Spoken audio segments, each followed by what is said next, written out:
Hello बच्चा लोग, कैसे हो? होप करता हूँ सब लोग बढ़िया होंगे, मस्त होंगे, टनाटन होंगे। बेटा आज का जो चैप्टर है, आज हम देखने वाले हैं अकाउंटिंग प्रिंसिपल के बारे में। अकाउंटिंग प्रिंसिपल ये आपका इंपॉर्टेंट टॉपिक है और one of the most important topic है पूरे के पूरे अकाउंट्स में, ठीक है, ताकि आपको बेसिक समझ में आ सके बेसिक चीज़ों से आप जान सकें कि अकाउंटिंग प्रिंसिपल होता क्या है। देखो, अकाउंटिंग प्रिंसिपल बनाने का कारण क्या हुआ। सबसे पहली बात तो इसकी मीनिंग को हम देख लेते हैं। सबसे पहले तो हम इसकी मीनिंग को देख लेते हैं कि मीनिंग ऑफ अकाउंटिंग प्रिंसिपल, ठीक है। अकाउंटिंग प्रिंसिपल की मीनिंग क्या है, सबसे पहले तो ये हमको जानना है। देखो, जब भी कोई बिजनेस हो रहा था, जब भी कोई बिजनेस बना था, जब कोई बिजनेस चल रहा होगा या जब बिजनेस का फॉर्मेशन हुआ होगा, तो बिजनेस में डिफरेंट ट्रांजेक्शंस हो रहे होंगे। उस बिजनेस में क्या हो रहे हैं भैया, उस बिजनेस में डिफरेंट ट्रांजेक्शंस हो रहे होंगे, ठीक है। और ये जो ट्रांजेक्शंस हैं ये लॉन्ग फॉर्म में होते हैं। क्या होते हैं भैया? लॉन्ग फॉर्म में होते हैं। और कोई एक सिंगल यूनिट के तो ट्रांजेक्शंस होते नहीं है। ऐसा नहीं है कि एक बार ट्रांजेक्शन करके उसके बाद भूल गए। भाई बिजनेस करोगे तो कोई एक बार तो ट्रांजेक्शन करोगे नहीं कि आज कर लिए, काम खत्म हो गया, इसके बाद से हमको कोई ट्रांजेक्शन ही नहीं करना है। ट्रांजेक्शन तो तुम्हारा लॉन्ग टर्म में चलते रहना है। और जो कि बिजनेस लॉन्ग फॉर्म होता है, कोई इसमें ऐसा नहीं है कि ये एक टाइम के लिए, एक फिक्स टाइम के लिए तुम बिजनेस करते हो। ये तो इनफाइनाइट टाइम के लिए होता है ना। ये तो इनफाइनाइट टाइम के लिए बिजनेस कर रहे हो। भाई तुम करोगे, तुम्हारे बच्चे करेंगे, उनके आने वाले बच्चे करेंगे, अगर तुम्हारा बिजनेस मॉडल सही है तब। तो ट्रांजैक्शंस लॉन्ग फॉर्म में होने हैं, लॉन्ग टर्म में चलने हैं। तो उस ट्रांजैक्शंस के लिए कुछ प्रिंसिपल्स की हमको जरूरत थी, कुछ बेसिक प्रिंसिपल्स की जरूरत थी, जिसके थ्रू आप क्या कर सके, बिजनेस के ट्रांजैक्शंस को आप देख सके, बिजनेस के ट्रांजैक्शंस को आप देख सके, बिजनेस के ट्रांजैक्शंस को आप देख सके। मामला तो यही था। दूसरा, कोई बिजनेस कोई भी जब होता है तो सिंगुलर ही बिजनेस स्टार्ट होता है। सिंगुलर ही बिजनेस स्टार्ट होता है, मतलब कि सोलली ही कोई बिजनेस स्टार्ट करेगा। एक ही इंसान कोई बिजनेस को स्टार्ट करता है। शुरुआत तो एक ही इंसान से होती है। जैसे जैसे तुम्हारे बिजनेस की ग्रोथ होने लगती है, जैसे जैसे तुम्हारी बिजनेस की ग्रोथ होने लगती है, तुम्हारे ट्रांजैक्शंस भी ज्यादा होने लगते हैं। आज तुम एक छोटी दुकान से स्टार्ट किए, अगर हम डी मार्ट का एग्जांपल लें तो डी मार्ट शुरुआत किया होगा एक छोटे से दुकान से, बट आज देखो लॉन्ग फॉर्म में कितनी दूरी तक चले गए वो, ठीक है। बिग बाजार की बात करें, रिलायंस की बात करें, तो रिलायंस भी एक छोटे ही बिजनेस रूप में स्टार्ट हुआ था। रिलायंस भी एक छोटे ही बिजनेस ग्रुप में स्टार्ट हुआ था। भाई धीरू भाई अंबानी ने एक छोटा बिजनेस, एक अकेला आदमी जिसने बिजनेस को खड़ा किया। जैसे जैसे वो बिजनेस ग्रोथ होने लगी, वैसे वैसे ट्रांजेक्शंस भी हमारे बढ़ने लगे, वैसे वैसे ट्रांजेक्शंस भी बढ़ने लगे। अब इन ट्रांजेक्शंस को लिखने के लिए कोई ना कोई एक जरिया होना चाहिए, एक तरीका होना चाहिए, ताकि सब चीजें एक साथ इकट्ठी हो सके। तुम आज एक बिजनेस कर रहे हो, एक छोटा सा मॉडल तुमने स्टार्ट किया, एक ट्रांजेक्शन, दो ट्रांजेक्शन, तीन ट्रांजेक्शन, चार ट्रांजेक्शन, धीरे धीरे ट्रांजेक्शन तुम्हारे बढ़ते लगे। अब वो ट्रांजेक्शन जब लॉन्ग हो जाएंगे, बहुत ज्यादा वो ट्रांजेक्शन जब होने लगते हैं, तो तुम उसको एक जगह इकट्ठा तो कर नहीं सकते हो ना। दूसरा, एक बेसिक आइडिया होना चाहिए, प्रिंसिपल, एक बेसिक आइडिया होना चाहिए कि कौन सा ट्रांजेक्शन कहां जाएगा, बिजनेस हमारा किस हिसाब से रन करेगा, बिजनेस के क्या कॉन्सेप्ट होते हैं और उन ट्रांजेक्शंस के क्या कॉन्सेप्ट होते हैं, ठीक। उसके बाद बिजनेस में अलग अलग लोग भी आने लगे। अब भाई इन्वेस्टर्स भी होंगे, तुम्हारे इन्वेस्टर्स भी होंगे, क्रेडिटर्स भी होंगे, क्रेडिटर्स भी होंगे, ठीक है, डेटर्स भी होंगे, डेटर्स भी होंगे। फिर तुमने लॉन्ग टर्म लोन भी लिया, लॉन्ग टर्म लोन भी लिया, लॉन्ग टर्म लोन भी लिया। अब ये सारी चीजें क्या थी, ये सब सारी चीजें तुम्हारे बिजनेस में अफेक्ट करती हैं, क्योंकि इनको भी ये सब सारी जानकारियां चाहिए। भाई अगर इनको ये जानकारियां नहीं मिलेंगी तो तुम्हारे बिजनेस में हेल्प कैसे करेंगे। बेसिक अकाउंटिंग का तो पता होना चाहिए ना कि तुम्हारा ट्रांजैक्शन किस हिसाब से हो रहा है। अगर उस ट्रांजैक्शन के बारे में आइडिया ही नहीं मिलेगा, वो ट्रांजैक्शन कैसे हो रहा है और क्या तरीका है करने का, इसीलिए अकाउंटिंग प्रिंसिपल का जनरेशन हुआ, अकाउंटिंग प्रिंसिपल को फॉर्म किया गया, ठीक। दूसरे इसके मायने देखो ये क्या होता है, ये होता है जनरल गाइडलाइंस। क्या होते हैं भैया? जनरल गाइडलाइंस होती है, जनरल गाइडलाइंस होती है बिजनेस को करने की, जनरल गाइडलाइंस फॉर बिजनेस, ठीक है, फॉर बिजनेस, या अकाउंटिंग प्रिंसिपल्स भी कह सकते हो, या फिर कह सकते हो अकाउंटिंग स्टैंडर्ड, या फिर कह सकते हो अकाउंटिंग स्टैंडर्ड। जनरल गाइडलाइंस होती है अकाउंटिंग स्टैंडर्ड को क्रिएट करने के लिए, ठीक है।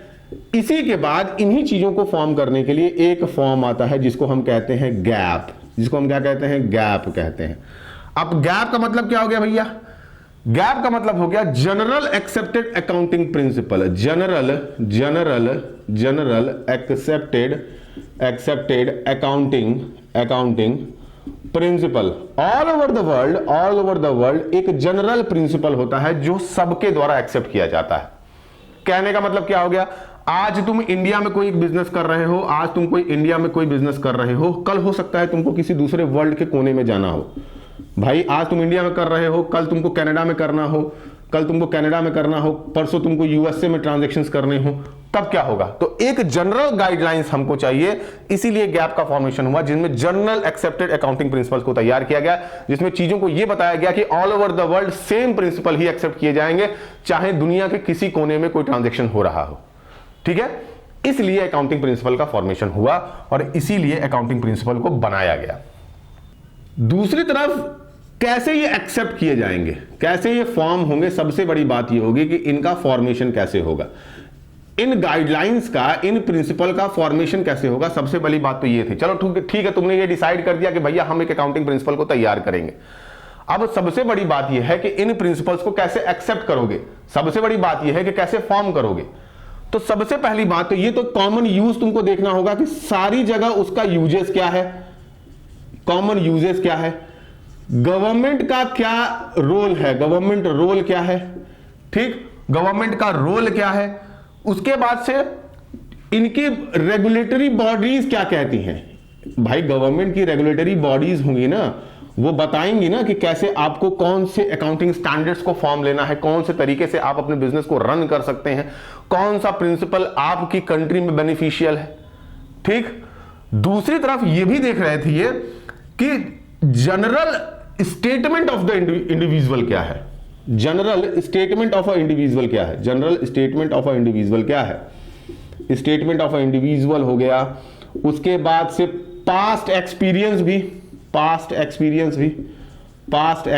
भी। तो इन सब सारी चीजों पे बात हो रही थी कि इनका फॉर्मेशन कैसे करोगे, कॉमन यूजेस पे होगा, गवर्नमेंट का रोल क्या है, रेगुलेटरी बॉडीज क्या कह रही हैं, स्टेटमेंट क्या होता है किसी इंडिविजुअल का, पास्ट एक्सपीरियंस क्या हो रहा है, इन्हीं सब चीजों पे पूरे के पूरे अकाउंटिंग स्टैंडर्ड या फिर कह सकते हो अकाउंटिंग प्रिंसिपल का फॉर्मेशन हुआ। ठीक है, अब कुछ बेसिक चीजें थी जिनको हमको देखना था। अकाउंटिंग प्रिंसिपल जो थे, प्रिंसिपल ये यूनिफॉर्म सेट ऑफ रूल को फॉर्म करते थे, सेट ऑफ रूल को ये फॉर्म करते थे। सेट ऑफ रूल जो होता है, यूनिफॉर्म अकाउंटिंग प्रिंसिपल जो थे, ये यूनिफॉर्म सेट ऑफ रूल्स को फॉर्म करते हैं। यूनिफॉर्म का मतलब क्या होता है कि जनरल एक्सेप्टेंस होनी चाहिए थी। क्या होनी चाहिए थी भैया, जनरल एक्सेप्टेंस होनी चाहिए थी। मायने ये हो गए कि जो भी सेट्स ऑफ रूल तैयार किए जा रहे हैं, जो भी सेट ऑफ रूल तैयार किया जा रहा है, सेट ऑफ रूल जो भी तैयार किया जा रहा है, कोई भी अकाउंटिंग स्टैंडर्ड का कोई भी एक रूल जब तैयार होगा, ये यूनिफॉर्म होना चाहिए। ये यूनिफॉर्म नहीं, ये क्या होना चाहिए, यूनिफॉर्म होना चाहिए। अगर तुम किसी प्रिंसिपल का इस्तेमाल इंडिया में कर रहे हो तो वो जनरल एक्सेप्टेड होना चाहिए दूसरी किसी कंट्री में। ऐसा नहीं कि तुम्हारा मामला ही अलग चल रहा है, तुम किसी और अकाउंटिंग स्टैंडर्ड का इस्तेमाल कर रहे हो, यूएसए में कोई और अकाउंटिंग स्टैंडर्ड होना चाहिए। हाँ, थोड़ा बहुत अलग हो चलेगा, क्योंकि बिजनेस इन्वायरमेंट चेंज होता है ना, बिजनेस की फॉलोइंग भी चेंज होती है, तो उसके हिसाब से चेंज कर सकते हो। बट अब एग्जैक्ट अलग ही हो जाए ये नहीं होना चाहिए। जनरल एक्सेप्टेंस होनी चाहिए, जनरल सेट ऑफ रूल तैयार होता है जिसकी वजह से तुम्हारी यूनिफॉर्मिटी क्रिएट होती है और बिजनेस के जो प्रिंसिपल्स हैं वो एक्सेप्टेड होने चाहिए तुम्हारे यहां भी और बाहर जहां से तुम बिजनेस कर रहे हो। ठीक, दूसरा देखो, दूसरे वाले पॉइंट में इन्होंने कहा कि ये मैनमेड होते हैं। ये क्या होते हैं भैया, मैनमेड होते हैं। अगर हम इंडियन की बात करें तो इंडियन चार्टर्ड एक्ट के थ्रू कुछ फॉर्मेशन किए गए होंगे, कुछ इंडियन चार्टर्ड एक्ट के थ्रू फॉर्मेशन किया गया होगा, चार्टर्ड एक्ट के थ्रू फॉर्मेशन हुआ उसका। उसके बाद से अकाउंटिंग स्टैंडर्ड के थ्रू, ठीक है, कुछ सेट ऑफ रूल्स तैयार किए गए। ये सब कौन तैयार करता है, ये मैनमेड ही तो होते हैं। ऐसा तो है नहीं कि कृष्ण भगवान ने किताब लिख के चले गए कि लो भैया इसी हिसाब से अपना धंधा करना, कि कुबेर भगवान ने तुमको दे दिया किताब की लो इसी हिसाब से धंधा करना, नहीं ना। हमने अपने बेनिफिशियरी के हिसाब से, हमने अपने यूजेस के हिसाब से डिफरेंट प्रिंसिपल्स को तैयार किया ताकि हम चीजों को अच्छी तरीके से कन्वे कर सके लोगों को। भाई अगर कोई ट्रांजैक्शन हो रहा है, मोस्टली किसी बिजनेस में मनी ट्रांजैक्शन ही मायने रखता है, सारा ट्रांजैक्शन तो इसी से रिलेटेड है ना, सारा मामला तो पैसे से ही है। इन ट्रांजैक्शंस को अगर मैं अपने हिसाब से, हम अपने यूजेस के हिसाब से, जिसको हम क्या कर सके, इजीली कन्वे कर सके, क्या कर सके भैया, इजीली कन्वे कर सके, इसी हिसाब से तो हम तैयार करेंगे भाई। ऐसा तो है नहीं कि साइंस है एकदम वही रूल बन गया कि भैया अब मतलब कि every action is opposite and equal reaction, एकदम वही है, ये है नहीं। यहां पे जो तैयार हुआ ये अपने यूजेस के हिसाब से तैयार हुआ कि हाँ भाई हमको ये यूज करना है, तो हम अपने कन्वे के हिसाब से, यानी हमको अपनी कन्वीनियंस के हिसाब से चीजों को तैयार करना था। तो ये मैन मेड ही थे, इंसानों के द्वारा बनाए गए थे। आओ दूसरी तरफ देखते हैं। तीसरा देखो, कहता है accounting principles are flexible. Accounting principles are flexible. Accounting principle क्या होते हैं भैया, फ्लेक्सिबल होते हैं। आज नहीं कल इनको बदलना ही है, क्योंकि बिजनेस का इन्वायरमेंट भी तो चेंज होता है भाई। जिस एरिया में तुम बिजनेस कर रहे हो, बिजनेस का जो इन्वायरमेंट है वो भी तो चेंज होगा भाई। आज तुम जो अकाउंटिंग स्टैंडर्ड यूज कर रहे हो, कल हो सकता है कि कुछ चेंज आ जाए, कल कोई चेंज आ जाए। अब उस चेंज को तुमको क्या करना होगा, एक्सेप्ट करना होगा भाई। पुराने ढर्रों पे तो नहीं चल सकते हो ना। पहले के जमाने में पुरानी किताबें बनाई जाती थी, बड़ा बड़ा एक जर्नल तैयार किया जाता था, उसमें एंट्री लिखते थे, पेज नंबर, लेजर नंबर, फलाना ढिमाका सब लिख दिया जाता था।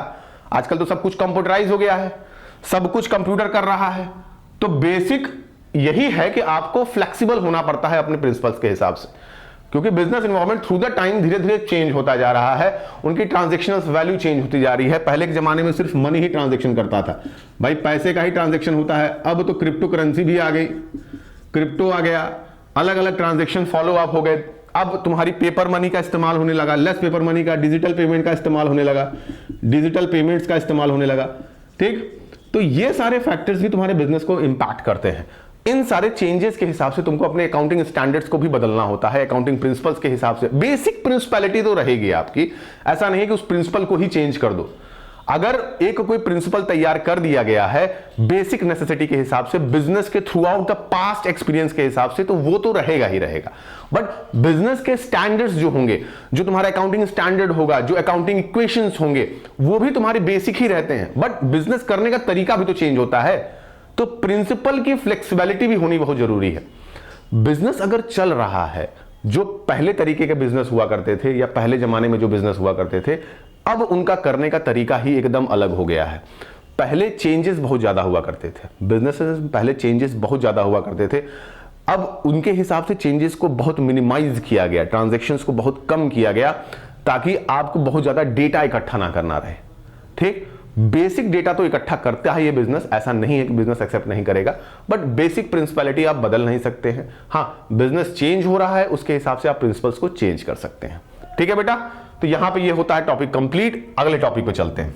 अब देखो अगला मामला जो आता है वो आता है नीड ऑफ अकाउंटिंग प्रिंसिपल। ठीक है भैया, नीड ऑफ अकाउंटिंग प्रिंसिपल, एसीडी प्रिंसिपल का क्यों नीड पड़ती है। तो देखो पहला ही पॉइंट है कि इट्स हेल्पफुल फॉर किसके लिए, इंटरनल और एक्सटर्नल के लिए हेल्पफुल होता है।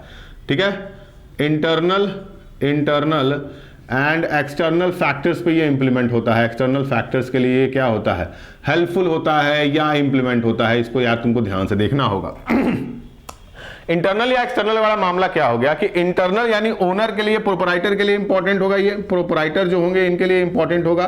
भाई ऑब्वियस सी बात है, ट्रांजैक्शंस को दिखाना जरूरी है ना। ट्रांजैक्शंस का होना और उनको दिखाना जो मॉनिटरी टर्म में हो रहे हैं या फिर जो नॉन मॉनिटरी टर्म में है, बट आगे चल के वो मॉनिटरी फॉर्म ले लेंगे। भाई सामान उधारी पे दे रहे हो, आज नहीं कल उसका पैसा मिलना ही मिलना है। कोई भी ट्रांजैक्शन हो रहा है, अगर वो मान लो कि अक्रूड हो जाए या अक्रूवल बेसिस पे हो, जो आज नहीं कल नहीं परसों उसका अमाउंट तुमको मिलना ही मिलना है या तुमको पे करना है, तो प्रोपराइटर को तो पता होना चाहिए कि उसका क्या बिजनेस प्रॉस्परस है, उसका बिजनेस किस दिशा में काम कर रहा है और क्या उसका वे है, ये उसको पता चलना चाहिए कि नहीं पता चलना चाहिए। और प्रिंसिपल का मतलब यही हो गया कि एक बेसिक प्रोसीजर, बिजनेस करने का जो प्रोसीजर होता है, जो ट्रांजैक्शंस होते हैं, जो प्रोसीजर होता है ट्रांजैक्शन करने का, वो हमको जानकारी होनी चाहिए। उसके बाद से एक्सटर्नल के लिए कौन कौन से भैया, जैसे तुम्हारे इन्वेस्टर्स हो गए भाई, इन्वेस्टर्स हो गए, सप्लायर्स हो गए, जहां जब तुम लोन लेते हो, बैंक लोन लेते हो, ठीक है, लॉन्ग टर्म लोन ले लिया, इन सब के लिए तुमको क्या करे, जरूरत पड़ेगी ना। आज नहीं कल तो तुमको ये सब चीजें दिखानी ही पड़ेंगी। जो तुमको लोन देगा वो तुमसे पूछेगा ना कि भैया कि तुम्हारा क्या सिस्टम है, तुम्हारा प्रॉफिट हुआ कि लॉस हुआ कि धंधा हवा में चल रहा है। भाई उसको पता होना जरूरी है ना कि तुम्हारे बिजनेस में क्या प्रॉस्परस नीड है, तुम्हारी बिजनेस की क्या प्रोस्पेक्टस रहा, तुम्हारी बिजनेस का पिछले साल तुम्हारा क्या प्रॉफिट रहा, इस साल क्या प्रॉफिट है, आने वाले समय में तुम क्या करोगे। अब ये सब सारी चीजें किसके थ्रू पता चलेंगे, ये सबके सब ये प्रिंसिपल के थ्रू ही तो पता चलेंगे, जो बेसिक अकाउंटिंग प्रिंसिपल हमने तैयार किया था, जिससे हमको ये पता चल रहा था कि हम अपने बिजनेस के ट्रांजैक्शंस को किस वे में लिखेंगे और क्या तरीका रहेगा। तो ये इंटरनल और एक्सटर्नल यूजेस के लिए काफी बेनिफिशियल रहा। दूसरी तरफ देखो अगला आता है रिलायबल एंड कंपेरेबल। रिलायबल है एंड कंपेरेबल है बेटा, रिलायबल एंड कंपेरेबल, ठीक है। अब रिलायबल है क्योंकि तुमको हर एक स्टैंडर्ड का, हर एक अकाउंटिंग स्टैंडर्ड का तुमको वे पता है कि उस पूरे के पूरे वैल्यू को, जो वैल्यू है, जो ट्रांजैक्शंस हैं, इनको कैसे राइट डाउन करना है, राइट डाउन करना है। तो तुमको तरीका पता है, क्योंकि बेसिक प्रिंसिपलिटी तो एक तुमको किताब लिख के देखी गई, चली गई कि भैया चलो इसी हिसाब से तुमको काम करना है, तुमको तो ये पता है। दूसरा, इन्हीं प्रिंसिपल्स के थ्रू क्या कर लेते हो, तुम कंपेयर कर लेते हो। भैया कंपेयर कर लेते हो, किससे कंपेयर करोगे, लास्ट ईयर का जो तुम्हारा ट्रांजैक्शन रहा, लास्ट ईयर का जो तुम्हारा प्रॉफिट रहा, लास्ट ईयर की प्रॉफिट हुए, लास्ट ईयर के जो फाइनेंशियल डिसीजंस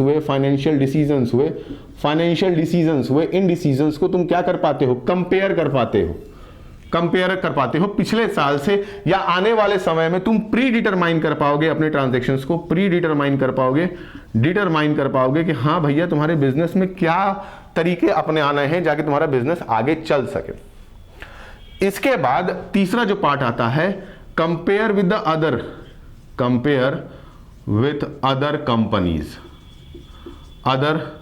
कंपनीज।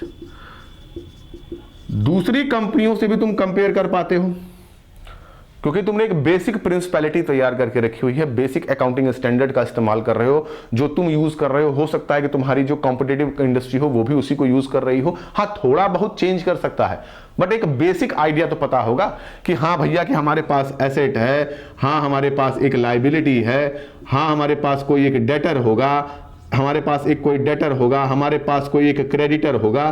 तो ये सब तो बेसिक है ना, इसको तो तुम नहीं बदल सकते हो, इसको तो तुम बदल नहीं सकते ना कि एसेट की जगह कुछ और लिख रहे हो, लायबिलिटी की जगह कुछ और लिख रहे हो, डेटर नहीं वो क्रेडिटर हो गया हमारा, क्रेडिटर नहीं वो डेटर हो गया हमारा। तो जो तुम बेसिक प्रिंसिपलिटी तुमको देखने को मिल रही है, जो कि तुम पूरे के पूरे स्टैंडर्ड में देखने को मिल रहा है, आज तुम्हारी कंपनी में जो यूज हो रहा है वही स्टैंडर्ड हो सकता है दूसरी कंपनी में यूज हो रहा हो। और अगर थोड़ा सा भी चेंज होगा तो बेसिक प्रिंसिपलिटी वो बदल नहीं सकते हैं ना। अगर जनरल एंट्री में अगर तुमको रियल अकाउंट तुमसे कहता है कि डेबिट व्हाट कम्स इन और क्रेडिट व्हाट गोज आउट, तो क्या ये चेंज हो जाएगा? क्या ये चेंज हो सकता है? जो ये अकाउंट तैयार हुआ है रियल अकाउंट, क्या ये चेंज हो जाएगा आने वाले समय में? नहीं चेंज होगा। बेसिक प्रिंसिपलिटी तो यही रहेगी ना, बेसिक प्रिंसिपल यही रहेगा। तुम्हारा बिजनेस लॉन्ग फॉर्म में चलेगा, तुम एक दिन के लिए बिजनेस नहीं खोलोगे, ये तुमको पता है। तुम्हारे ट्रांजैक्शन की कंसिस्टेंसी होनी चाहिए, ये तुमको पता है। तुम ट्रांजैक्शन मनी में करोगे, ये भी तुमको पता है।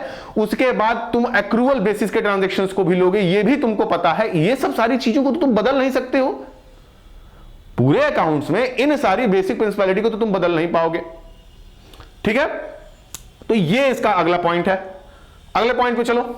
अगले पॉइंट पे देखो, इसके काइंड ऑफ अकाउंटिंग प्रिंसिपल हमको देखने होंगे। क्या देखने होंगे भैया? Kind of accounting principle, kind of एसीटी प्रिंसिपल की अगर मैं बात करूं तो दो बेसिक मॉडल्स पे ये काम करता है। पहला तो हो गया अकाउंटिंग प्रिंसिपल या अकाउंटिंग कॉन्सेप्ट। अकाउंटिंग कॉन्सेप्ट हो गया भैया।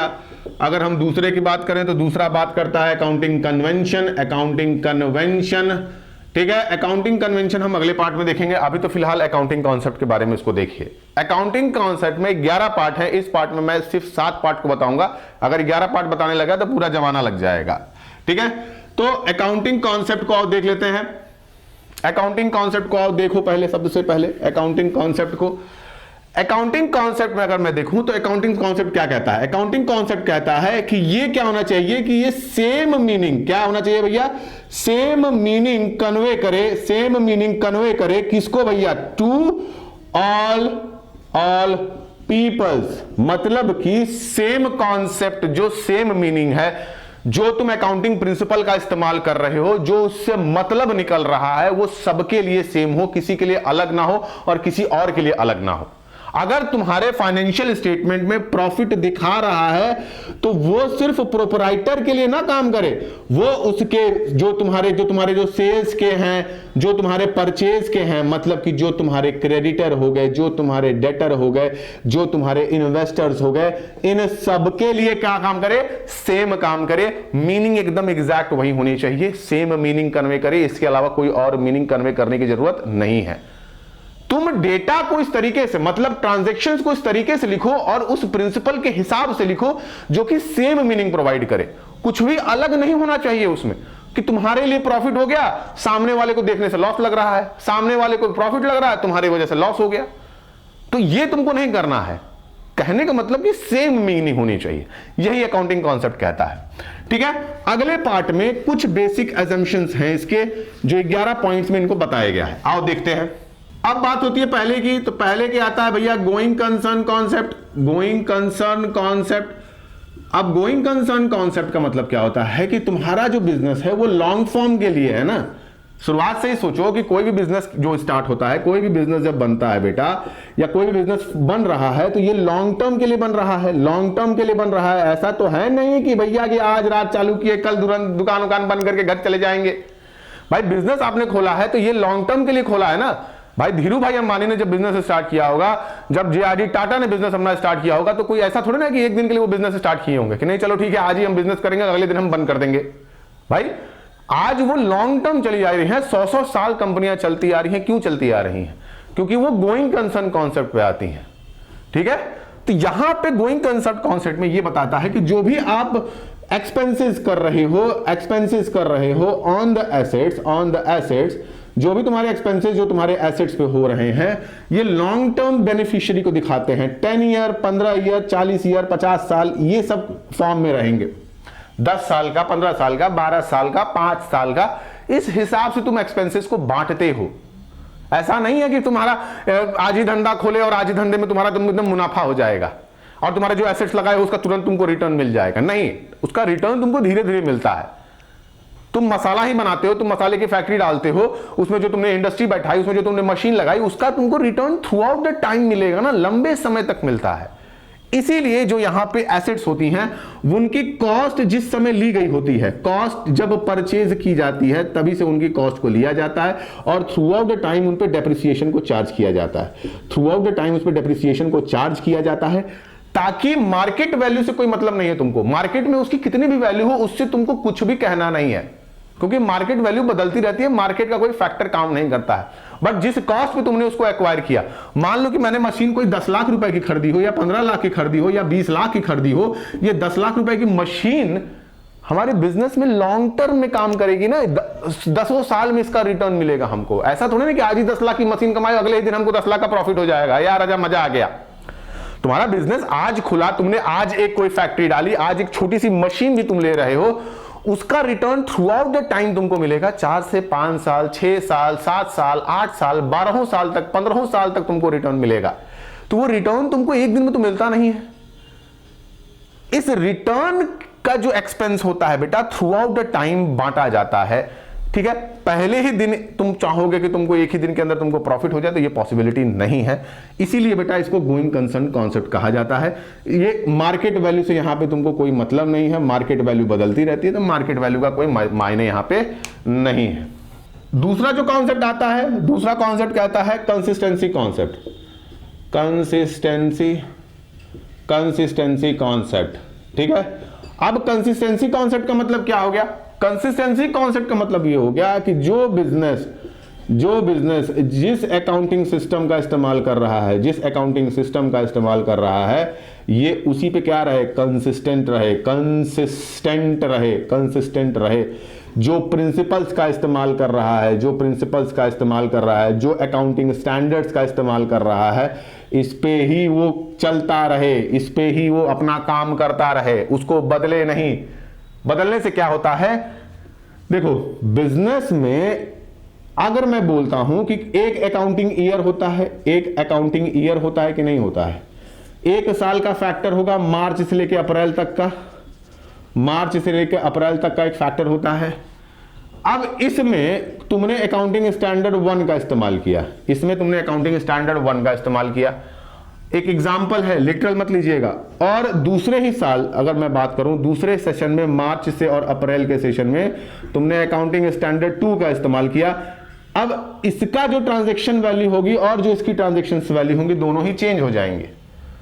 हो सकता है कि इसमें प्रॉफिट का मायना अलग हो, इस वाले स्टैंडर्ड में प्रॉफिट का मायना अलग हो, इस वाले में प्रॉफिट का मायना अलग हो, इस वाले में प्रॉफिट का मायना अलग हो, दोनों में डिफरेंस आ सकता है। तो आपको सेम अकाउंटिंग स्टैंडर्ड्स का इस्तेमाल करना है through out the time. But मैं ये नहीं कह रहा हूं कि आप चेंज मत करिए, भाई चेंज करना भी जरूरी है, क्योंकि बिजनेस आपका फ्लेक्सिबल है। अगर फ्लेक्सिबिलिटी ही नहीं दिखाओगे तो प्रिंसिपल का होने का मतलब ही क्या है, रिजिड हो जाओगे, बिजनेस तुम्हारा बंद हो जाएगा। बट तुमको तुरंत चेंज नहीं करना है। ये नहीं कि आज मन किया तो ये अच्छा ये वाला एंट्री, ओहो नहीं अगले दिन ये वाली एंट्री करते, अच्छा नहीं ये एंट्री, अरे अगले दिन वो वाली एंट्री हो गई, अच्छा ये स्टैंडर्ड यूज कर रहे हैं, हम ये स्टैंडर्ड नहीं यूज करेंगे, हम दूसरा स्टैंडर्ड यूज करेंगे। ऐसे तो तुम्हारा बिजनेस अगले दिन बंद हो जाएगा, क्योंकि जो वैल्यूएशन है वो बफर करने लगेगी ना, बार बार कभी इधर नीचे जाएगा, कभी ऊपर जाएगा, कभी नीचे जाएगा, कभी ऊपर जाएगा। जो ट्रांजैक्शन तुम्हारे एक्सपेंस में जा रहे थे, अक्रूवल तुमने डिसाइड किया कि अक्रूवल, हम अक्रूवल के कोई भी ट्रांजैक्शन को नहीं लिखेंगे, मामला गड़बड़ हो जाएगा तुरंत, क्योंकि आज नहीं कल तो उसका पैसा तुमको मिलना ही मिलना है, फिर वो बफर हो गया अमाउंट। तो तुमको सेम प्रिंसिपल्स का इस्तेमाल करना है ताकि कंसिस्टेंट रहो। एक ही कपड़ा पहनना है हर साल, भले उसको रंग के पहनिए चाहे ढंग के पहनिए, पहनना तो सेम ही कपड़ा है आपको, उसको बदल नहीं सकते आप। ठीक है, बदल सकते हैं जब इन्वायरमेंट चेंज हो, कोई बेसिक नेसेसिटी आ जाए, कंपल्सरी हो जाए, मैंडेटरी हो जाए, तब आप उसको चेंज कर सकते हैं। मैंडेटरी हो जाए तब उसको आप चेंज कर सकते हैं, और ऐसे भी चेंज कर सकते हो, कोई दिक्कत नहीं है। बट उसके लिए पूरा का पूरा प्रोसेस ही बदलना पड़ेगा। बात समझ में आ रही है? अगले कॉन्सेप्ट पे चलते हैं। तीसरा कॉन्सेप्ट देखो, तीसरा कॉन्सेप्ट कहता है बिजनेस एंटिटी कॉन्सेप्ट। क्या कहता है भैया? Business entity concept. Entity concept, business entity concept का मतलब क्या हो गया भैया? बिजनेस एंटिटी कॉन्सेप्ट का मतलब ये हो गया कि बिजनेस जो होता है उसकी खुद की आइडेंटिटी होती है। बिजनेस की क्या होती है भैया? बिजनेस की खुद की आइडेंटिटी होती है। बिजनेस की खुद की आइडेंटिटी होती है, ये अपनी आइडेंटिटी के हिसाब से काम करता है। फॉर एन एग्जांपल मैं बोलूं कि मुकेश अंबानी ने, सॉरी धीरू भाई अंबानी ने, धीरू भाई ने रिलायंस को चालू किया था, रिलायंस को चालू किया। अब क्या धीरू भाई के टपक जाने के बाद इनका जब कनेक्शन टू द गार्ड हो गया तो क्या रिलायंस बंद हो गई? धीरू भाई ऊपर से कंट्रोल कर रहे हैं क्या, आसमान से, इंद्र भगवान के यहां से, कि रिलायंस हम यहां से चलाएंगे? मार्स में एक ठो उनका ऑफिस खुला हुआ है स्वर्ग में, कि रिलायंस का ऑफिस स्वर्ग में भी आ गया, ऐसा तो है नहीं। यहां तो धीरू भाई की जो आइडेंटिटी है वो अलग थी और रिलायंस की आइडेंटिटी अलग है ना। धीरू भाई कभी भी रिलायंस के लिए क्या रहे होंगे? हमेशा रिलायंस के लिए इनकी लायबिलिटी रही होगी। क्या लायबिलिटी रही होगी? रिलायंस के लिए धीरू भाई अंबानी एक लायबिलिटी थे, क्योंकि धीरू भाई अंबानी ने रिलायंस में क्या लगाया था? कैपिटल लगाया था। क्या लगाया था भैया? कैपिटल लगाया था। और इस रिलायंस कंपनी को, धीरू भाई अंबानी को इस कैपिटल के बदले इंटरेस्ट भी देना पड़ता होगा, इंटरेस्ट भी देना पड़ता होगा, इंटरेस्ट ऑन कैपिटल। खुद सोचो, तुम एक 10 लाख रुपए लेके जाते हो मार्केट में एक बिजनेस खोलने के लिए, तुम इसीलिए जाते हो कि तुम्हारे पास, बाप के पास बहुत पैसा पड़ा हुआ है, सब उड़ा देंगे आज तो मिला है पैसा, आज तो बाप एकदम आए रडार में, आज मिले, आज इनको रेलेंगे। लिबिर बहुत दिन से कर रहे थे, आज मिल गए, मुलाकात हो गई है इनसे, आज इनका हम काम 25 करेंगे, आज इनसे मुलाकात हुई है, आज इनका सब लपेट देंगे हम, जितना ऐसा पैसा था सब गायब कर देंगे। करोगे ऐसा? नहीं करोगे ऐसा। तुम जो पैसा लेके जा रहे हो, जिस पैसे का तुम इस्तेमाल कर रहे हो, वो पैसा कल ना कल, परसों ना परसों वो पैसा फिर तुमको वापस ही मिलेगा। अगर तुम अपने बिजनेस में अच्छे से काम करते हो, तुमको लॉस नहीं होता है, और बेसिक अपने बिजनेस में तुम मन से काम करते हो, दम लगा के काम करते हो, तो कभी ना कभी तो प्रॉफिट होगा ही होगा ना। 2 साल नहीं, 3 साल नहीं, 4 साल नहीं, 5 साल नहीं, मगर 6वें साल 7वें साल कंसिस्टेंट होने के बावजूद वो बिजनेस तुमको कुछ ना कुछ वापस देगा ही देगा। तो ये बिजनेस का जो, मान लो तुम मिठाई की ही दुकान खोलते हो, 20 लाख रुपए लगा के मिठाई की दुकान खोले, किस लिए खोलेगी? खुद ही मिठाई खाओगे। तुम यही ना सोचोगे कि उस 20 लाख रुपए के बदले कुछ मिलेगा मुझे। तो उस मिठाई की दुकान की आइडेंटिटी अलग है, वो जो है बिजनेस वो तुमको पैसा दे रहा है, इसका मतलब कि वो जो बिजनेस है तुम उसके लिए क्या हो जाओगे, तुम उसके लिए लायबिलिटी हो जाओगे उस बिजनेस के लिए, क्योंकि उस बिजनेस को वापस पैसा तुमको देना है, उस कैपिटल का वो इस्तेमाल कर रहा है अर्निंग करने के लिए, इसलिए वो बिजनेस तुमको वापस पैसा देगा। हल्दीराम एक छोटी सी कंपनी, एक छोटा सा हल्दीराम की कंपनी स्टार्ट हुई और आज हल्दीराम कंपनी कितनी बड़ी बन गई।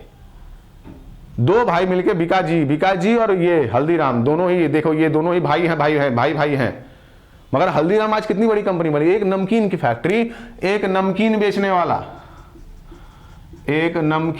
वाला तुम पे काम भारी करके चला गया, कंपनी बना के चला गया, तो फ्यूचर में क्या होगा तुमको पता ही नहीं है।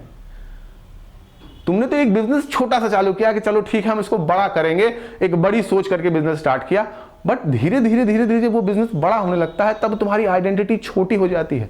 कितने लोगों को पता है आईटीसी के हेड के बारे में, आईटीसी के फाउंडर के बारे में, आईटीसी के फाउंडर के बारे में? कितने लोगों को पता है हिंदुस्तान यूनिलीवर के फाउंडर के बारे में? कितने लोगों को पता है? नहीं पता है। बोलो पता है? कितने लोगों को सोनी के फाउंडर के बारे में नहीं पता है? कितने लोगों को सैमसंग के फाउंडर के बारे में पता है? पता है? नहीं पता है। उन्होंने एक छोटा बिजनेस स्टार्ट किया और बाद में उनकी आइडेंटिटी, बिजनेस की आइडेंटिटी बड़ी होती गई और वो उनका नाम छोटा होता गया। तो इसीलिए बिजनेस की आइडेंटिटी अलग होती है, क्योंकि बिजनेस के लिए जो उसका ओनर है बेटा, वो उसकी क्या होती है, लायबिलिटी होती है, क्योंकि उसको पैसा वापस देना है उस इंसान को। बिजनेस एक आर्टिफिशियल पर्सन हो जाता है और जो ओनर हो गया वो नेचुरल पर्सन है, दोनों के ही अलग है। वो आर्टिफिशियल पर्सन, वो बिजनेस उस नेचुरल पर्सन को वापस रिटर्न देता है, चाहे वो प्रॉफिट में दे, चाहे इंटरेस्ट ऑन कैपिटल में दे, चाहे अर्निंग्स में दे, चाहे रिटेन अर्निंग्स में दे, देगा तो जरूर। नुकसान होगा तो दोनों का नुकसान होगा, उस ओनर का भी नुकसान होगा, उस बिजनेस का भी नुकसान होगा। तो बिजनेस की खुद की आइडेंटिटी होती है। आगे चलो, चौथा देखो, money measurement concept. Money measurement concept, money measurement concept. अब मनी मेजरमेंट कॉन्सेप्ट क्या होता है भैया जी? मनी मेजरमेंट कॉन्सेप्ट का मतलब ये हो गया कि ये बताओ कि पूरा का पूरा बिजनेस किसमें हो रहा है? प्यार मोहब्बत में हो रहा है क्या? प्यार मोहब्बत चल रहा है बिजनेस में? है कि मोहनवा की मेहरारू आई है तो मोहनवा की मेहरारू आके चुम्मा देगी तो हम सामान देंगे उसको? ऐसा तो है नहीं। सारा ट्रांजेक्शन किस में हो रहा है? सारा ट्रांजेक्शन मनी में हो रहा है। बोलो, सारा ट्रांजेक्शन तो तुम्हारे मनी में ही हो रहा है ना। कोई भी तुम्हारी दुकान पे आएगी लड़की, कहेगी कि ए जी थोड़ा सामानवा हमको दे दीजिएगा, तो क्या करोगे? दिल खोल के दे दोगे उसको कि लो तुम्हारे लिए तो जान हाजिर है। अरे धंधा कर रहे हो, पैसा मांगोगे? गए पैसा दो जी हमारा, हम पे ज्यादा तिरिया चरित्र मत दिखाओ, सुपनखा बन रही हो, पैसा ही तो लोगे। तो सारा ट्रांजैक्शन किस में होता है? मनी में होता है। तो ये मनी मेजर कॉन्सेप्ट है, ठीक है। ऐसे कुछ ट्रांजैक्शंस हो सकते हैं कि जो तुमको क्या करें, फ्यूचर में तुमको वो क्या करें, फ्यूचर में जाके तुमको वो मनी क्रिएट करें। बट सारे के सारे ट्रांजैक्शंस क्या होंगे? सारे के सारे ट्रांजैक्शंस तुम्हारी मन, जो मेजरमेंट होता है, जो मेजरमेंट होगा, जो ट्रांजैक्शंस का मेजरमेंट होगा वो मनी में ही होगा, पैसे में ही होगा। बिना पैसे के कोई ट्रांजैक्शन की वैल्यूएशन नहीं होती है। सारा का सारा मामला किस में होता है? मनी में होता है। पैसे से ही सारा का सारा मामला होता है, ठीक है। अगला ट्रांजैक्शन देखो, अगला आता है accounting period concept. Accounting period concept, accounting period concept, accounting period concept, ठीक है। हाँ, ये हमको पता है कि हमारा बिजनेस बहुत लॉन्ग टर्म में चलना है, ये हमको पता है कि हमारी ग्रोथ बहुत लॉन्ग टर्म में होनी है भैया, चलो ठीक है, हमारी ग्रोथ बहुत ऊपर तक जाएगी। बट ऐसा तो है नहीं कि 1 जनवरी को दुकान खोले और पता चला कि 10 जनवरी को सीधे एकदम बारूद बना लिए, सब जान गई, पूरी दुनिया जान गई तुमको। ऐसा तो होगा नहीं। हो सकता है कि 1 जनवरी को स्टार्ट की हो, ये 10 जनवरी भले हो, मगर वो तारीख अलग हो, वो समय अलग हो। वो हो सकता है कि वो 4 डिकेड के बाद मिला हो, 40 साल के बाद मिला हो, 50 साल के बाद मिला हो। भाई ट्रांजेक्शन तो लॉन्ग टर्म चलेगा ना, बिजनेस तो लॉन्ग फॉर्म वाला काम है। तो यहां पे तुम्हारा अकाउंटिंग पीरियड कॉन्सेप्ट होना चाहिए। एक कोई पीरियड तुम्हारे पास अवेलेबल होना चाहिए, उस पीरियड में तुमको पता होना चाहिए कि तुम्हारे बिजनेस में असल में प्रॉफिट हो भी रहा है या लॉस हो रहा है, तुम्हारा धंधा सही चल रहा है कि नहीं चल रहा है। ये कैसे पता होगा? तुम खाली करते जाओ धंधा, खाली करते जाओ, तुमको पता ही ना रहे कि तुम्हारे धंधे में हो क्या रहा है। खाली कर रहे हैं, पैसा आ रहा है, जा रहा है, पैसा आ रहा है, जा रहा है, खाने कुछ मिल नहीं रहा है, धंधा बंद करके घर बैठ जाओ, क्या मतलब है? अब ये जो अकाउंटिंग पीरियड जो कॉन्सेप्ट की बात की गई, इसमें कहा गया कि आप जो बड़े जो समय की बात कर रहे थे उस समय को छोटे छोटे भागों में बांट दीजिए। भाई 1 साल का पार्ट हो सकता है, भाई ये 1 साल का पार्ट हो सकता है। अब हमको भाई बेसिक यही है कि हमारा भाई 12 महीने का काम चलता है, कुल मिला के 12 मंथ के ही पूरे के पूरे डिटेलिंग होती है। अब इसमें क्या हो जाएगा कि इसमें ये तुमको हो गया कि तुमको 1 साल का कोई प्रोसेस होना चाहिए। जनरली हम मार्च से अप्रैल वाला ही सेशन लेते हैं। इस सेशन में ही हमको इस 1 साल में ही पता चलता है कि हमारे बिजनेस का ट्रांजैक्शन क्या होता है। हमारा वो अकाउंटिंग पीरियड ही बताता है कि हमारा कॉन्सेप्ट क्या है, हमारा बिजनेस किस हिसाब से रन कर रहा है। हर साल का अलग अलग डेटा तुम्हारे पास उपलब्ध रहेगा। मतलब कि 2000 में अगर बिजनेस स्टार्ट किए तो 2000 का डेटा रहेगा, उसके बाद 2001 का डेटा रहेगा, 2002 का डेटा रहेगा। तो इससे क्या होगा, तुमको ये पता रहेगा कि तुम्हारा बिजनेस किस हिसाब से आगे बढ़ रहा है। अगर तुमको हर सब्सिक्वेंटली ईयर नुकसान हो रहा है, इसका मतलब कि तुम्हारी दुकान अच्छे से चल नहीं रही है। भाई तुम तभी तो सस्टेन कर पाओगे जब तुमको पता ही हो कि तुम्हारे बिजनेस में हो क्या रहा है। इसीलिए अकाउंटिंग पीरियड कॉन्सेप्ट को बनाया गया था। अगला देखो, अगला कॉन्सेप्ट आता है अक्रूवल कॉन्सेप्ट। अक्रूवल कॉन्सेप्ट, अब ये क्या होता है भैया? अक्रूवल कॉन्सेप्ट क्या हो गया? अक्रूवल कॉन्सेप्ट का मतलब क्या हो गया कि बिजनेस में एक्सपेंसेस होंगे। बिजनेस में एक्सपेंसेस होंगे ना, बिजनेस में कुछ ऐसे ट्रांजैक्शंस होंगे जो तुम्हारे रेवेन्यू को जनरेट करेंगे और एक्सपेंसेस को जनरेट करेंगे। मतलब एक तरफ तुमको पैसा आ रहा है और एक तरफ तुम्हारा पैसा जा रहा है। एक तरफ पैसा आएगा, एक तरफ पैसा जाएगा। अब जरूरी नहीं कि हर ट्रांजैक्शन तुमको कैश मिले ही मिले, हर ट्रांजैक्शन में तुमको पैसा मिले ही मिले, मनी मिले ही मिले। हो सकता है कि थ्रू आउट द टाइम तुमको पैसा ना मिले, हो सकता है कि वो अक्रूवल बेसिस पे हो जाए, आज नहीं कल उसका पैसा तुमको मिलना ही मिलना है। तो उसको भी तो लिखोगे। कहीं ना कहीं ये मॉनेटरी ट्रांजैक्शन तो है, कहीं ना कहीं ये पैसे के ही ट्रांजैक्शन को तो ही दिखा रहा है, मॉनेटरी ट्रांजैक्शंस को ही दिखा रहा है, पैसे के ट्रांजैक्शंस को ही तो दिखा रहा है। तो कैश और मनी ये डिपेंड करती है कि तुमको आज के दिन मिलेगी, 1 जनवरी को मिलेगी या अगले साल 2 अप्रैल को मिलेगी। ये तो डिपेंडेंसी है। बट इसको लिखना भी जरूरी है, ये भी पता होना चाहिए कि आज नहीं कल तो उस पैसे को हमको आना ही है। वो पैसा हमारे बिजनेस में आएगा ही तो आएगा, जाएगा कहां? भाई अगर किसी को उधारी दिए हो तो आज नहीं कल वो उधारी देंगे भाई। हाँ, डिपेंडेंसी ये होती है कि हो सकता है कि वो पैसा हमको ना मिले, बट हर बात में ये नेगेटिव सोचना कि वो पैसा हमको ना मिले तो धंधा हो ही नहीं पाएगा। आज नहीं कल वो पैसा हमको मिलेगा ही मिलेगा, आज नहीं कल नहीं परसों तो मिलेगा, बट पैसा मिलेगा तो ये कहीं ना कहीं हमारे मनी मेजरमेंट कॉन्सेप्ट को भी जोड़ता है कि अक्रूवल हो सकता है। अक्रूवल का मतलब ये हो गया कि आज जो काम किए हो सकता है उसका पैसा कल मिले, या तुम्हारे लिए किसी ने काम किया तो तुमको वो पैसा कल देना हो, आज तुमने वो पैसा नहीं दिया। तो ये रेवेन्यू भी हो सकता है कि तुमको पैसा मिलना हो और तुमको किसी को पैसा देना हो। भाई तुम किसी से सामान मंगा के लाए, तुम्हारे पास पैसा नहीं था, तुमने उससे कहा कि भैया कि पैसा 3 महीने बाद देंगे। अक्रूवल हुआ कि नहीं हुआ? ये एक्सपेंस ही था, मतलब 3 महीने बाद करोगे। तुम्हारे यहां से कोई सामान लेके गया, उसने कहा कि भैया हम 3 महीने बाद पैसा देंगे, तो ये भी अक्रूवल हुआ, रेवेन्यू हुआ, बट 3 महीने बाद होगा। तो ये भी एक कॉन्सेप्ट जो था इसको ऐड किया गया था। अगला देखो, अगला कॉन्सेप्ट आता है कॉस्ट और हिस्टोरिकल। अरे स्पेलिंग गलत हो जाता है। हिस्टोरिकल, ठीक है। कॉस्ट कॉन्सेप्ट और हिस्टोरिकल कॉस्ट कॉन्सेप्ट बड़ी बड़ी मजेदार कॉन्सेप्ट है ये, ठीक है। कॉस्ट कॉन्सेप्ट और हिस्टोरिकल कॉस्ट कॉन्सेप्ट इसको कह सकते हो, ठीक है। कुछ ज्यादा इसमें है नहीं, ठीक है। कहने का मतलब ये हो गया कि पूरे के पूरे जो बिजनेस में जो भी तुम ट्रांजैक्शंस कर रहे हो, जो भी तुम्हारी एसेट्स वगैरह आ रही हैं, उनकी कॉस्ट प्राइस को ही तुमको लिखना है। किस पे लिखना है? कॉस्ट प्राइस पे ही लिखना है। जब तुम किसी चीज को एक्वायर करते हो बिजनेस में, क्या करते हो भैया? एक्वायर करते हो बिजनेस में, उसी वैल्यू पे तुमको लिखना है। आगे मार्केट वैल्यू क्या होगी, मार्केट वैल्यू उसकी क्या होगी ये तुमको नहीं पता है। आगे उसकी मार्केट वैल्यू क्या होगी ये तुमको नहीं पता है कि मार्केट में क्या होने वाला है, क्या नहीं होने वाला है। मैं बोलता हूं कि आज अगर मैं बोलूं कि जब फ्लिपकार्ट को वॉलमार्ट ने लिया था, जब फ्लिपकार्ट को वॉलमार्ट ने टेक ओवर किया था, वॉलमार्ट ने टेक ओवर किया था, तब करीबन 1000 से 1100 करोड़ के आसपास दिया गया था। आज इसकी वैल्यूएशन करीबन 4500 करोड़ के आसपास है, ऊपर ऊपर नीचे हो सकता है।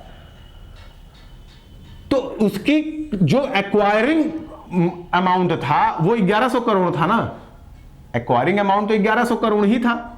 अब उसकी भले ही कॉस्ट 4500 करोड़ हो जाए, 5000 करोड़ हो जाए, 6000 करोड़ हो जाए, इससे कोई मतलब नहीं है। तो जिस कॉस्ट पे आपने एक्वायर किया था, जिस समय आपने उसको एक्वायर किया था, उसी को हम कहते हैं कॉस्ट कॉन्सेप्ट या हिस्टोरिकल कॉन्सेप्ट। ठीक है, मैं एक एग्जांपल देता हूं। तुम कहीं 10 लाख की जमीन लेते हो, क्या लेते हो भैया, 10 लाख की कहीं जमीन लेते हो और थ्रू आउट द टाइम इसका दाम 50 लाख हो जाता है। कितना हो जाता है भैया, 50 लाख हो जाता है। तो यहां पे जो कॉस्ट इंक्लूड होगी, इनकर्ड होगी, ये 10 लाख वाली होगी, ना कि ये 50 लाख वाली, क्योंकि भैया इसको तुमने एक्वायर किया था इसी वैल्यू पे तो ही एक्वायर किया था। बिजनेस को एक्वायर करने का जब वो तुमने एसेट्स एक्वायर की तो तुमने इसी वैल्यू पे एक्वायर किया था, इस 10 लाख पे। 50 लाख तो बाद में हुआ ना, कि 50 लाख बाद में हुआ तो 50 लाख मिलेगा नहीं मिलेगा, उससे कोई मतलब नहीं है। हो सकता है कि इस बिजनेस पे तुम कुछ और करना चाहो, इस एसेट पे कुछ और करना चाहो, तो इस वैल्यू की तो कोई मतलब ही नहीं है। तो हिस्टोरिकल कॉन्सेप्ट का मतलब ये हो गया कि जो आपका बैक डेटेड कॉन्सेप्ट है, मतलब कि जो कॉस्ट, जिस कॉस्ट पे आपने एक्वायर किया, आपको उससे मतलब है। यहां पे मार्केट वैल्यू का कोई मायने नहीं रखता है, मार्केट वैल्यू की कोई मायने नहीं है। ठीक है, आज के लिए इतना ही। अगले पार्ट में इसके साथों और जो बेसिक कॉन्सेप्ट है उसको कंप्लीट कर देंगे, और एक कन्वेंशन वाला है, काउंटिंग कन्वेंशन वाला, वो भी क्लियर हो जाएगा। तो 2 पार्ट में ये पूरा का पूरा चैप्टर कंप्लीट करता है। होप करता हूँ आपको अच्छा लगेगा। अच्छा लगा हो तो लाइक करो, शेयर करो, सब्सक्राइब करो, और थोड़ी अपनी तरफ से लव, थोड़ी मेरी तरफ से लव। ठीक है, ओके बेटा, बाय।